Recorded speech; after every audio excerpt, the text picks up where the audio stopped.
Greetings and welcome to Converging Streams, Interfaith Fellowship in Our Modern World, a production of the Muncie Interfaith Fellowship and the Unitarian Universalist Church of Muncie. This week's program is Finding Unity Amidst Diversity. Please welcome Reverend George Wolfe. Hello, and welcome to Converging Streams. Every so often, we hear from community leaders, religious leaders, politicians, a call for unity.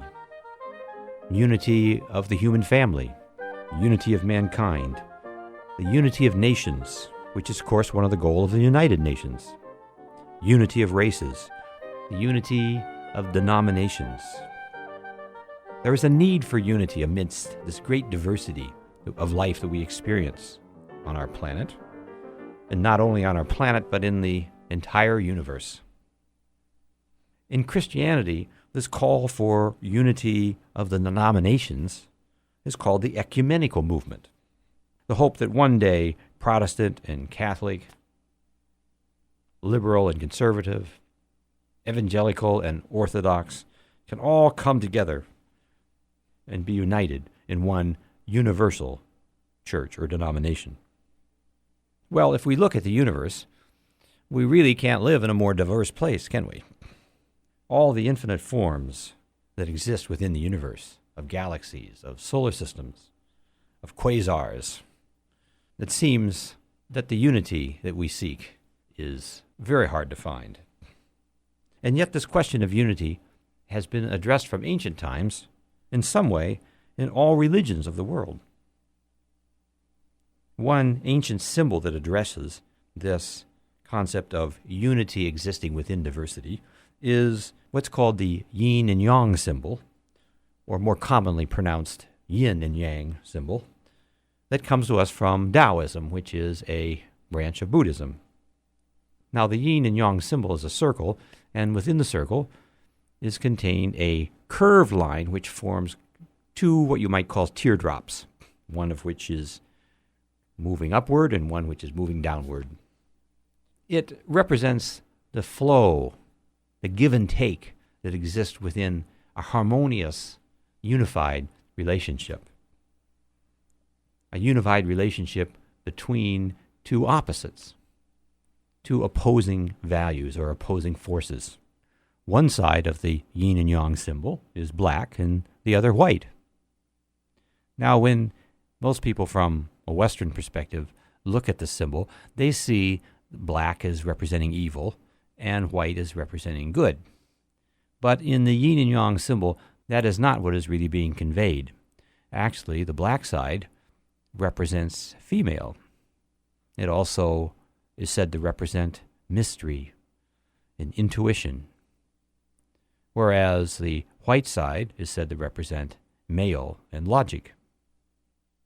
And this give and take and flow within the unity of the circle, it represents unity of opposite values, how they play and move within life and within creation. It's a very powerful symbol, a very beautiful one. A comparable view is expressed in Christianity. In the Bible, it's said that when two people become married, then the two become one, to use the words of the Apostle Paul. Here you have opposite values, two distinct individuals, two persons with perhaps very different qualities, coming together, existing in a state of unity. It's important to understand, though, that the state of unity is not one where one loses individuality. When the two become one, it is not that they become the same thing. The two spouses maintain their own individuality, maintain their own being, and yet they exist in a harmonious relationship and in a sacred relationship that we call marriage. Now, we can also find this metaphor of unity existing within diversity in nature, and in fact, it is described very beautifully in science. Take, for example, the three states of matter: solid, liquid, and gas. If you have a substance like water, water exists in its solid form as ice, and then it has a liquid form, and then it also has the gaseous form, which we call vapor, water vapor. Three different distinct forms, three different states of water, and yet they exist within unity because all three forms have the same substance, made up of the same molecule. Thus, there is an underlying unity amidst the diversity of the three states of matter. Now, the same language of one and the same substance, having three different forms, is used in Christianity to describe the concept of Trinity. One can look at the Trinity as being an effort to come to terms with this question of how unity can exist within diversity. In the Christian Trinity, you have the Godhead as being conceived of as the Creator, or what is more traditionally called the Father, and then the divine manifestation or incarnation of divinity, more traditionally called the Son, and then the Spirit, or the Holy Spirit. Three persons, as it's said, contained within one substance with three forms. Very much like we would describe the three states of matter. In fact, the three states of matter has often been used as a metaphor to try to explain how the divine can be one and yet also be conceived of as three. Now, there is also a Trinity concept in Hinduism. In Hinduism, the Godhead is conceived of having three forms, and they describe them as the three most fundamental forces of creation. You have the creative force, which is designated with the term Brahma. You have the force of preservation, which is designated by the term Vishnu. And you have the force of destruction, which is designated by the term Shiva. These three fundamental forces of nature seem very logical in ancient times, and they still seem logical today, because if you look around us, everything in creation is either in a state of being created, being preserved, or being destroyed. It is the interaction of these three forces which bring about constant transformation in life and creation. And this is the way the ancient philosophers in India conceived of the Godhead, or divinity, as being comprised of these three fundamental forces, all existing within the unity of the divine. Now, how is it that we lose this awareness of unity? How is it that religions divide up into different sects and denominations? In the Muslim Quran, we are warned against this. As it says, "As for those who split their religion and divide up into sects, you have no part in them at all. Their affair is up to God alone, who will acquaint them with what they have been doing." And how also is it that we lose our awareness of our common humanity?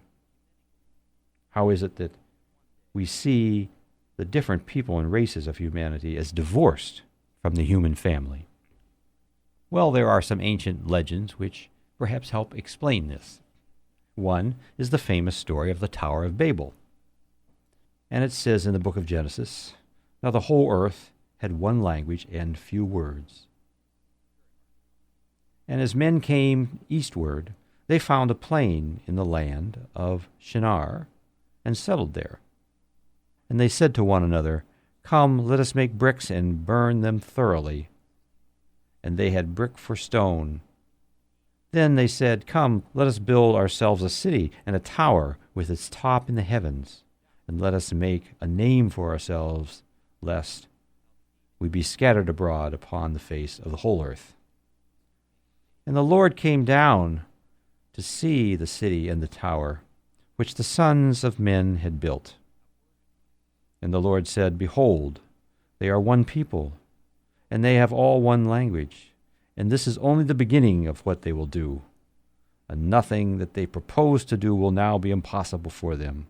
Come, let us go down and there confuse their language, that they may not understand one another's speech.' So the Lord scattered them abroad from there over the face of all the earth."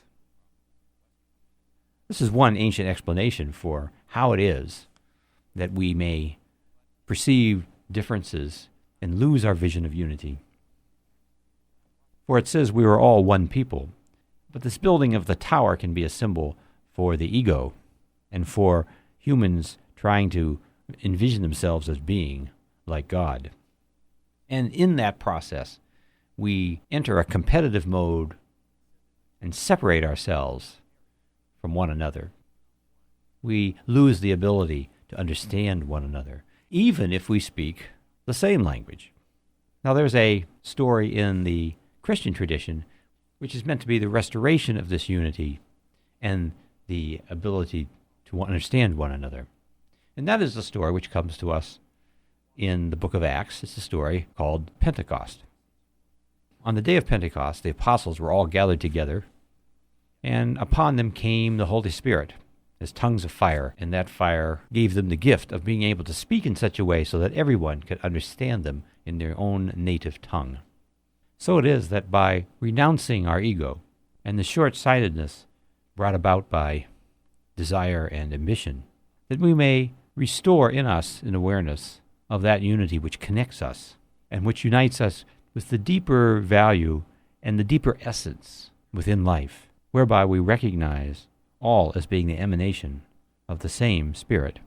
It is as if we are all a part of the same ocean, each being a wave on the ocean. And in our loss of unified awareness, we think that each wave is different than the ocean.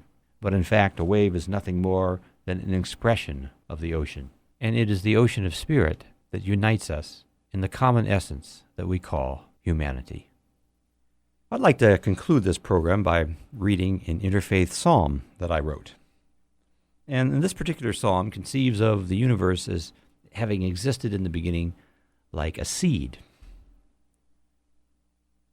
It's very much like what the astrophysicists say, that in the beginning of creation, all of the matter was contained in a singularity. And then it exploded in the Big Bang, and the infinitely diverse universe in which we live comes forth. This is Interfaith Psalm number 1. In the beginning was the sacred seed, suspended in the catalytic embrace of divinity, warmed by the primal energy breathing within itself. Ignited by the flame of speech, it opened and became the universe. That's when the fullness moved, and the one gave birth to the many. When truth became the vision of knowing, shining through the realm of becoming. Within the seed, the law slept like a dormant gene. Awakened, it guides with gyroscopic precision, steering a course through the ocean of mind and the Mobius bending of space. Governed by paradox, life multiplies by dividing, survives by dying. As a grain of salt, dissolving in water, loses its form, but not its essence.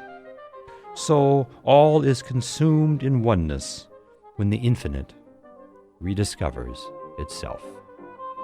This is George Wolfe for Converging Streams.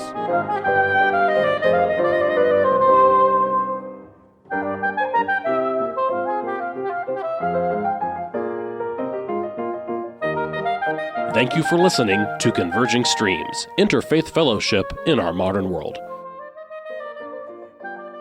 Our program is a production of the Muncie Interfaith Fellowship, with content and financial support from the Unitarian Universalist Church of Muncie and technical support from radio stations WCRD and Work FM. Most importantly, we thank you, our listeners and followers, for your support. To connect with Converging Streams, including listening to our entire catalog of past programs, getting our latest new content, and making your own contribution to this program, visit our website, convergingstreams.org. Converging Streams is produced by Tony Piazza, George Wolfe, and Thomas Perchlik. Thank you for listening and have a pleasant week.